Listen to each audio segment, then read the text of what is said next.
ఎదురింటి calling bell మోగిన శబ్దం వినిపించడంతో కళ్యాణ్ కిటికీ దగ్గరికి వెళ్లి నిలబడ్డాడు. తలుపు ముందు ఎవరో ఒకరు నిలబడి ఉండడం అతని దృష్టిని ఆకర్షించింది. ఆసక్తిగా అతని వైపు చూస్తూ ఉండగా కొన్ని క్షణాల తర్వాత ఇంటి తలుపు తెరుచుకుంది. మొదట ఆమె ముఖం మాత్రమే కనిపించింది. తర్వాత ఆమె పూర్తిగా దర్శనమిచ్చింది. ఆమె తలుపు పూర్తిగా తెరిచి అతన్ని నవ్వుతూ ఆహ్వానించింది. అతను లోపలికి వెళ్ళాడు. ఆమె తలుపు మూయబోతూ కళ్యాణ్ వంక చూసింది. ఆ చూపుల్లో ఏ భావమూ లేదు. ప్రతిరోజు చూస్తున్నట్లే ఉన్నాయి. ఆ చూపుల్లో బిడియం గాని గిల్టీ ఫీలింగ్ కానీ కనబడలేదు. ఆ ఇంటి తలుపు మూసుకుంది. లోపల ఏం జరుగుతుందో అతను సులభంగానే ఊహించగలడు. కుర్చీలో కూర్చొని పుస్తకం చేతిలోకి తీసుకున్నాడు. కానీ దానిపై దృష్టి కేంద్రీకరించలేకపోయాడు. చదవాలని ప్రయత్నించిన ఆలోచనలన్నీ ఆమె చుట్టే తిరుగుతున్నాయి. ఆమె చాలా అందంగా ఉంటుంది. 30 దాటి ఉంటుంది ఆమె వయసు. ఎటువంటి చౌకబార్ అలంకరణలు చేసుకోదు. చాలా సింపుల్గా ఉంటుంది. ఇంటికి వచ్చిన వ్యక్తిని కళ్ళతోనే ఆహ్వానిస్తుంది. అయితే ఆ కళ్ళల్లో కవ్వింపు ఉండదు. ఒక్కోసారి నవ్వుతూ ఆహ్వానిస్తుంది. ఆ నవ్వులో వెకిలితనం ఉండదు. అయితే ఆమె ఇంటి కాలింగ్ బెల్ నొక్కగానే వినిపించే పాటలోనే కళ్యాణ్కి చిరాకు కలిగిస్తుంది. రావే రావే ముద్దుల గుమ్మ, రావే రావే అని పలికే స్వరం అతనికి అసహనాన్ని కలిగిస్తుంటుంది. ఆ పాట ఆమె సెలక్షనా, ఎలక్ట్రీషియన్ ఒపీనియన్ అనేది అతనికి తెలీదు. బహుశా తన వృత్తికి తగ్గట్లు ఉండేలా ఆమె ఆ పాటను ఎంచుకొని ఉండొచ్చు. ఆమె ఇంటికి రోజు కనీసం 3 వస్తూ ఉంటారు. ఒక్కొక్కరు దాదాపు గంట సేపు ఆమె ఇంట్లో గడిపేస్తారు. వచ్చిన వారే మళ్ళీ మళ్ళీ తిరిగి వస్తారు. వాళ్ళు రావడం మాత్రం కళ్యాణ్కి స్పష్టంగా కనబడుతుంది ఆమె తలుపు తెరిచినప్పుడల్లా. కానీ వారు వెళ్లే సమయానికి ఆమె ఎప్పుడూ కనబడదు. ఆమె మంచి పొడగారి, సరిగ్గా ఆకర్షించే శరీరాకృతి ఆమె సొంతం. కొంతమంది షూస్ వేసుకుని వస్తారు ఆమె ఇంటికి.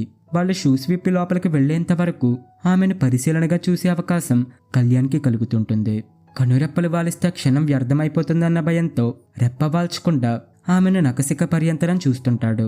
విజయవాడలో ఓ ప్రభుత్వ రంగ సంస్థలో పనిచేస్తున్న కళ్యాణ్ ప్రమోషన్ టెస్ట్ రాయడానికి హైదరాబాద్ వచ్చాడు. హైదరాబాద్ వచ్చినప్పుడల్లా హిమాయత్ నగర్లో ఉంటున్న తన అక్క ఇంట్లోనే దిగుతాడు. ఈసారి కూడా హైదరాబాద్కి వస్తున్నానని అక్కయ్యకి ఫోన్ చేసి చెప్తే తాము ఢిల్లీ వెళ్ళిపోతున్నామని, కళ్యాణ్ వచ్చే సమయానికి తాము ఉండడం లేదని వాపోయింది. ఇది ఒకందుకు మంచిదే. చదువుకోవడానికి కావాల్సినంత ఏకాంతం దొరుకుతుందనుకొని వారం రోజుల ముందే బయలుదేరి హైదరాబాద్ వచ్చేశాడు. కళ్యాణ్ హైదరాబాద్ చేరిన రోజే వాళ్ళు ఢిల్లీ బయలుదేరుతున్నారు. ఒరేయ్, నువ్వు స్టేషన్కి వస్తున్నావా అని అక్కయ్య కళ్యాణ్ని ప్రశ్నించింది. లేదు, మా కొలిక్ పెళ్లికి మలక్పేట వెళ్ళాలి. ఇప్పటికి ఆలస్యమైంది. ఇక నేను బయలుదేరతా. మీ ముగ్గురికి నా బెస్ట్ విషెస్, హ్యాపీ జర్నీ. రాత్రికి ఇంటికి వస్తావా నువ్వు అని అక్కయ్య మళ్ళీ అడిగింది. రాకపోవచ్చు, కొలీగ్స్ అందరూ వస్తారు. సరదాగా గడపాలనుకుంటున్నాను. నువ్వు విజయవాడ వెళ్ళేటప్పుడు ఇంటి తాళం చెవులు 204 ఫ్లాట్లో ఉన్న మౌనికకి ఇచ్చాయి. వీలైతే ఆమెను నాతో మాట్లాడించు. జాగ్రత్త, ఆమె నిజంగా మౌనికని కన్ఫర్మ్ చేసుకున్నాక ఇవ్వి. లేదా ఇప్పుడు ఒకసారి వచ్చావంటే నేను నీకు ఆమెను పరిచయం చేస్తాను. వాళ్ళ ఫ్లాట్ 2nd ఫ్లోర్లోనే ఉంది. ఇప్పుడు టైం లేదక్క, నేను కన్ఫర్మ్ చేసుకున్నాక ఇస్తాలే అంటూ గదిలోకి వెళ్ళి దుస్తులు మార్చుకున్నాడు.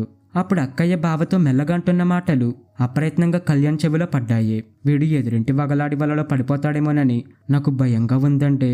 పడకపోతే వాడి భార్య అదృష్టం, పడితే వాడి అదృష్టం అంటూ నవ్వేశాడు. ఛే, అలా ఎలా మాట్లాడతారు మీరు?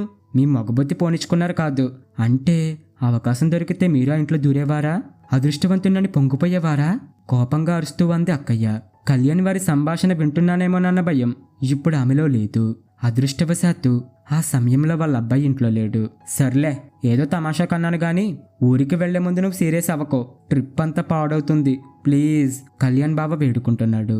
అప్పుడే ఆ వగలాడి ఎవరో చూడాలనే ఆసక్తి కళ్యాణ్కి కలిగింది. మరుసటి రోజు సాయంత్రం ఇంటికి చేరుకున్న తర్వాతి రోజు ఉదయం దాకా ఆమెను చూసే అవకాశం రాలేదు. ఒకసారి చూసిన తర్వాత ఆమెను చూడటానికి వచ్చే ప్రతి అవకాశాన్ని వదులుకోలేదు. క్రమంగా ఇంటి కాలింగ్ బెల్ నొక్కాలన్న ఆలోచన కళ్యాణ్లో కలిగింది. ఆ ఆలోచన కోరికగా మారింది. వివాహేతర సంబంధాలను తీవ్రంగా వ్యతిరేకించే కళ్యాణ్కి ఇలాంటి ఆలోచనలు రావడం తనకి ఆశ్చర్యంగా అనిపించింది. Integrity is lack of opportunity అని అంటారు కొంతమంది. కళ్యాణ్ విషయంలో అది నిజమో కాదో తెలియదు. కానీ ఎదురుగా కనిపిస్తున్న అందం అతన్ని నిలవనీయడం లేదన్న మాట మాత్రం పూర్తిగా నిజం. ఆమె ఇంట్లోకి ఏ సమయంలో వెళ్ళాలి?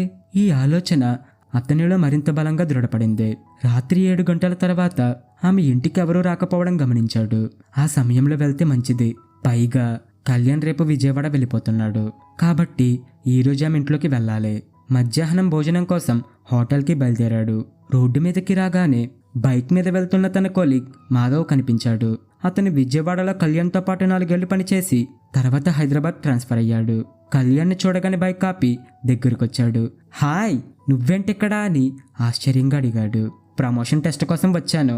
ఎలా ఉన్నావు? బాగున్నాను. పద, నువ్వెక్కడికి వెళ్ళాలో చెప్తే డ్రాప్ చేస్తాను. భోజనానికి హోటల్కి వెళ్తున్నాను.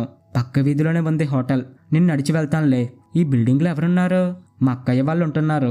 ప్రస్తుతం వాళ్ళు టూర్లో ఉన్నారు. అందుకే హోటల్కి వెళ్తున్నాను. ఏ ఫ్లోర్లో ఉంటున్నారు? 3rd floor. బాప్రే, ఆ ఫ్లోర్లో ఓ అద్భుతమైన అందం ఉంది. 1000 రూపాయలు ఇస్తే నీ ఆనందం, ఆరోగ్యం అన్నీ ఆమె చూసుకుంటుంది. ఎటు ఇంట్లో ఎవరూ లేరంటున్నావు. రొట్టె విరిగి నేతిలో పడ్డమంటే ఇదే.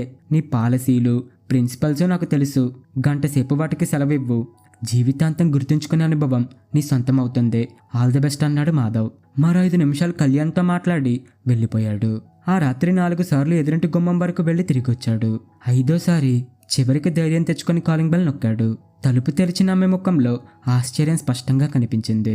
తర్వాత పక్కకు జరిగి దారిచ్చింది. కళ్యాణ్ లోపలికి వెళ్లి కుర్చీలో కూర్చున్నాడు. హాల్లో 2 ప్లాస్టిక్ కుర్చీలు తప్ప మరో ఫర్నిచర్ లేదు. టీవీ లేదు. షోకేస్ ఖాళీగా ఉంది. ఈవిడ గారికి హాల్లో ఏ పని లేదు కాబోలు అనుకున్నాడు. ఆమె కుర్చీ లాక్కొని కళ్యాణ్కి కాస్త దూరంలో కూర్చొని అతని వైపు చూడసాగింది. ఆమె ఈరోజు మరింత అందంగా కనిపిస్తుంది. ఎర్రటి బార్డర్ ఉన్న నల్లని కాటన్ చీర ధరించింది. చీర ఆమె ఒంటి కతుక్కొని ఉన్నందువల్ల ఆమె అందాలు స్పష్టంగా కనిపిస్తున్నాయి. కళ్యాణ్ల తీయని అలజడి కలిగిస్తున్నాయి. బయట ఏవో మాటలు వినిపించాయి. భయంతో కళ్యాణ్ బిగుసుకుపోయాడు. ఎవరైనా వచ్చి తలుపు తట్టితే, లోపల ఉన్న నన్ను చూసి ఎవరు ఆరా తీస్తే, విషయం అక్కకి చెప్తే, వద్దు, త్వరగా ఇక్కడి నుంచి వెళ్ళిపోవాలి అని అనుకున్నాడు. కానీ వెళ్ళలేకపోతున్నాడు. ఆమెను చూస్తే అలాగే ఉండిపోవాలనిపిస్తుంది. కానీ ఉన్నట్టుండి మరో ఆలోచన మెదిలింది. ఈ ఇంట్లో ఎలాంటి కార్యకలాపాలు జరుగుతున్నాయని అపార్ట్మెంట్లో జనం సమాచారం ఇచ్చి పోలీసులు రైడ్ చేస్తే, నన్ను ముందుగా పోలీస్ స్టేషన్కి, తర్వాత కోర్టుకి తీసుకెళ్తే నా ఉద్యోగం, నా పరువు ఏమవుతాయి? వద్దు, ఇక్కడి నుంచి వెంటనే వెళ్ళిపోవాలి అని అనుకున్నాడు. Integrity is not only lack of opportunity, it lack of courage also. వెంటనే మరో ఆలోచన కూడా వచ్చింది. ఆమెను మా ఇంటికి రప్పిస్తే బాగుంటుంది. ఎవరైనా వచ్చి తలుపు తట్టినా నా తప్పేమీ లేదని, డబ్బు కోసం తనే నన్ను ఒత్తిడి చేస్తుందని చెప్పవచ్చు. ఆమె క్యారెక్టర్ అందరికీ తెలుసు కాబట్టి ఆమెనే తప్పుపడతారు, నా మీద జాలి చూపిస్తారు. కానీ ఆమెను ఇంటికి ఎలా రప్పించాలి? ఆ ప్రశ్నకు కూడా జవాబు దొరికింది కళ్యాణ్కి. తనలో దురాలోచనలు పెరుగుతున్న వేగాన్ని చూసి కళ్యాణ్ ఆశ్చర్యపోయాడు. అతను ఏమీ మాట్లాడకపోవడం గమనించిన ఆమె లేచి లోపలికి వెళ్లేందుకు నడిచింది. కళ్యాణ్ కూడా లేచాడు. వస్తానండి అన్నాడు. కూర్చోండి, కాఫీ తెస్తాను అంది. పర్లేదు, నేను మీ ఎదురింట్లోని మా అక్క ఇంటికి వచ్చాను. ఒకసారి పరిచయం పెంచుకుందామని వచ్చాను. వస్తాను. తలుపు వైపు నడిచే ముందు కళ్యాణ్ కూర్చున్న కుర్చీలో 2 500 నోట్లు ఆమె చూడకుండా పడేశాడు. ఇంట్లోకొచ్చి తలుపు గడియ వేసుకుని కిటికీ దగ్గర కూర్చున్నాడు. నేను వెళ్ళిపోయిన తర్వాత ఆమె దృష్టి 1000 రూపాయల మీద పడుతుంది. నా ఆహ్వానం ఆమెకు అర్థమవుతుంది. ఆమె నా దగ్గరకు వస్తుంది అనుకొని కిటికీ దగ్గర కూర్చున్నాడు. కళ్యాణ్ ఊహ నిజమైంది. ఆమె ఇంటి తలుపు తెరిచింది. బయటకు వచ్చి కళ్యాణ్ వైపు నడిచింది. అతనిలో ఉత్సాహం, ఉద్రేకం, ఆనందం. కాలింగ్ బెల్ మోగగానే తలుపు తెరిచి ఆమె వైపు చూశాడు. మీ జోబీలోంచి డబ్బు కుర్చీలో పడిపోయింది అందే. అది మీకోసమే ఉంచాను. నా కోసమా? అవును, మీ గురించి నాకంతా తెలుసు. ఉంచంటే బదులు తీరుద్దురు గాని నవ్వుతూ అన్నాడు. వద్దండి, బయట వాళ్ళ దగ్గర తీసుకోక తప్పడం లేదు. ఇరుగు పొరుగు వారి దగ్గర తీసుకోవడం బాగుండదు. ప్లీజ్ తీసుకోండి అంటూ నోట్లను టేబుల్పై పెట్టింది. పాపంలో కూడా ఓ పాలసీ. సబాష్ అనుకొని కూర్చోండి అన్నాడు. మళ్ళీ వస్తాను, కొద్దిగా పనులున్నాయి అంటూ వెళ్ళిపోయింది. ఉసూరుమంటూ నిట్టూర్చాడు. ఆమె వెళ్ళిన 10 నిమిషాలకి బూటు చప్పుళ్ళు వినిపించి కిటికీ తలుపులోంచి చూశాడు. పోలీసులు ఆమె ఇంట్లోకి ప్రవేశించారు. మొత్తం ఎంతమంది ఉన్నారో తెలీదు. కానీ 4 మాత్రం కళ్యాణ్కి స్పష్టంగా కనిపించారు. ఒళ్ళు జల్లుమనిపించింది. నేను మరో 10 నిమిషాలు అక్కడే ఉన్నా, ఆమె వెంటనే వెళ్లకుండా ఎక్కడే ఉండి ఉంటే ఎప్పటికీ ఇరుకుపోయి ఉండేవాణ్ణి. ఎంతలో గంటం తప్పింది అనుకుంటూ ఆమెను పోలీసులు తమతో తీసుకెళ్తున్న దృశ్యాన్ని చూడలేక తలుపు మూసేశాడు. రాత్రి 12 గంటలు. కాలింగ్ బెల్ మోగింది. కళ్యాణ్ వేగంగా లేచి సైడ్ విండో నుంచి చూశాడు. ఆమె నిలబడి ఉంది. అయితే ఆమె ఇంటికొచ్చేసిందన్నమాట. పోలీసులకు ఏం వెరవేసిందో కానీ చెర తప్పించుకుంది అనుకున్నాడు. తలుపు తెరిచి ఏంటన్నట్టు చూశాడు. మా వారికి సీరియస్గా ఉంది, డాక్టర్ని పిలుచుకురావాలి. ఆమె కళ్ళ నిండా నీరు. కళ్యాణ్ ఒక్కసారిగా షాక్ తిన్నాడు. ఆ ఇంట్లో ఆమె భర్త ఉన్నాడా? ఆయన్ని ఇంట్లో ఉంచుకుని ఇవన్నీ చేస్తుందా, లేక ఆయన బయటికి వెళ్ళినప్పుడు మాత్రమే చేస్తుందా? అతనిలో గిల్టీ ఫీలింగ్ మొదలైంది. ఆమె అంటే ఇష్టం కూడా కలిగింది. నాకు ఈ ఊరు కొత్త, డాక్టర్లు ఎవరో నాకు పరిచయం లేదు అన్నాడు. డాక్టర్ ఇల్లు నాకు తెలుసు, మీరు తోడస్తే చాలు. ఇద్దరు ఆటోలో బయలుదేరారు. ఆమె ఆటోలో సీటు చివర కళ్యాణ్కి చాలా దూరంలో కూర్చోవడం నవ్వు తెప్పించింది. ఆమె ఓ ఇంట్లోకి వెళ్ళింది. 5 నిమిషాల తర్వాత డాక్టర్తో కలిసి బయటకు వచ్చింది. ఈసారి ఆటోలో డాక్టరు, ఆమెకు మధ్య కళ్యాణ్ కూర్చున్నాడు. ఆమె ఒళ్ళు కళ్యాణ్కి తగులుతున్నా అతనికి ఎటువంటి అనుభూతి కలగలేదు. దానికి కారణం ఆమె పట్ల కలిగిన ఇష్టం కావచ్చు, ఆమె కష్టంలో ఉందన్న జ్ఞానం ఉండడం వల్ల కావచ్చు. ఆటో దిగి కళ్యాణ్ నేరుగా ఇంట్లోకి వెళ్ళిపోయాడు. ఆమె భర్తను చూడాలన్న ఆసక్తి గాని, అతని ఆరోగ్య పరిస్థితి గురించి ఆందోళన గాని కళ్యాణ్కి కలగలేదు. ఆ రోజే కళ్యాణ్కి పరీక్ష. రాసిన ప్రతి పరీక్షలో విజయం సాధించాడు. మొదటిసారిగా పరీక్ష ఫెయిల్ అవుతానేమోనన్న భయం మొదలైంది. అందుకు కారణం చదువుపై మనసు లగ్నం కాకపోవడం, కళ్యాణ్ ఆలోచనలో పూర్తిగా ఆమె నిండిపోవడం. ఉదయం 6 గంటలకు తలుపు తెరిచాడు. ఆమె ఇంటి తలుపులు తెరిచింది. ఇంట్లోంచి ఏడుపులు వినిపిస్తున్నాయి. ఏం జరిగి ఉంటుందో ఊహించగలిగాడు. నిర్ధారణ కోసం ఆ ఇంట్లోంచి బయటకు వచ్చిన వ్యక్తిని అడిగాడు. శైలజ భర్త పోయాడు. కళ్యాణ్ మనసు బాధతో నిండిపోయింది. ఆమె కష్టంలో ఉంటే ఎదిరింట్లోనే ఉండి సాటి మనిషిగా ఆమెకు అండగా ఉండకుండా నిర్దయంగా తలుపు వేసుకున్నందుకు తన్ను తానే తిట్టుకున్నాడు. కొంతసేపటికి ఆమె ఇల్లు మనుషులతో నిండిపోయింది. భార్యలో చాలా మందిని చూశాడు. ఆమె ఇంటి ముందు కాలింగ్ బెల్ నొక్కుతుండగా ఆ రోజు పరీక్ష సరిగ్గా రాయలేకపోయాడు. తొలి ప్రయత్నంలోనే ఆఫీసర్ని అవుతానని సహోద్యోగులతో పందెం కాసి మరీ వచ్చాడు. పందెంలో ఓడిపోతాడని తెలుసు. అనవసరమైన ఆలోచనల వల్ల ఎంత నష్టమో మొదటిసారిగా అర్థమైంది. సాయంత్రం ఇంటికి వచ్చి బ్యాగ్ సర్దుకున్నాడు. ఇల్లు లాక్ చేసి ఇంటివైపు చూశాడు. తలుపు తెరిచే ఉంది, కానీ శైలజ కనిపించలేదు. ఫ్లాట్ నెంబర్ 204లో ఉన్న మౌనికాకి ఇంటి తాళం చెవులు ఇచ్చాడు. కళ్యాణ్ సెల్ల నుంచి అక్కయ్యతో మాట్లాడి తర్వాత సెల్ ఆవిడికిచ్చాడు. ఆమె యాత్రంగా సెల్ అందుకుంది. కళ్యాణ్ అక్కయ్య లేని 4 రోజుల్లో సిటీలో జరిగిన విషయాలని చెప్తుందేమోనని భయం వేసింది ఆమె ఉత్సాహం చూస్తుంటే కళ్యాణ్కి. స్వాతి, ఎలా ఉన్నావు? ట్రిప్ బాగా ఎంజాయ్ చేస్తున్నావా? నీకు గుడ్ న్యూస్. మీ ఎదురింట్లోనే వగలాడిని మేమంతా కలిసి తరిమేశాం.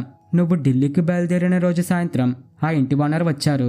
మేమంతా మాకు ఆమె వల్ల కలుగుతున్న ఇబ్బందుల గురించి చెప్పాం. ఆయన పోలీస్ ఆఫీసర్ కదా, ఆమెకు 1 గంట టైం ఇచ్చి ఆ లోపల ఖాళీ చేయకపోతే జైల్లో పెడతా అన్నాడు. ఆమె బెదిరిపోయి వెంటనే ఇల్లు ఖాళీ చేసింది.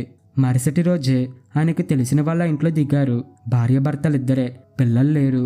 భర్త పోలీస్ డిపార్ట్మెంట్లో పనిచేస్తూ మందు పాత్ర పేలుడు వల్ల చాలా గాయపడ్డాడట. ఎంతో ఖరీదైన ట్రీట్మెంట్ ఇప్పించినా నయం కాలేదట. ఇక అతను బతకడని తెలిసాక చివరి రోజుల్లో ప్రశాంతంగా ఉండాలని ఈ ఫ్లాట్కు వచ్చి చేరిందట. ఆమె అభ్యర్థన మేరకు అతని స్నేహితులు వంతులు వేసుకొని ప్రతిరోజు వచ్చి అతనితో కొంత సమయం గడిపి అతనికి మానసిక ఆనందం కలుగజేసేవారట. ఈ విషయం తెలియక అందరం ఆమెను మరో వగలాడిగా భావించాం. నేను రాత్రి అతను మరణించాడు. ఆమెను పరామర్శించడానికి వచ్చిన వారి ద్వారానే మాకు ఈ విషయాలన్నీ తెలిసాయి. బహుశా నువ్వు వచ్చేటప్పటికి ఇల్లు ఖాళీ చేసి వెళ్ళిపోతుందేమో. ఆశ్చర్యంగా వింటున్నాడు కళ్యాణ్. ఆమె సెల్ కళ్యాణ్ చేతికి ఎప్పుడొచ్చిందో, ఎప్పుడు బయటకు వచ్చాడో తెలియదు. అతని కళ్ళ నుంచి కారిన కన్నీరు చొక్కాను తడపడం మాత్రం తెలిసిందే. విజయవాడకు వచ్చిన తర్వాత చాలాసార్లు ఆమె గుర్తుకొచ్చేది.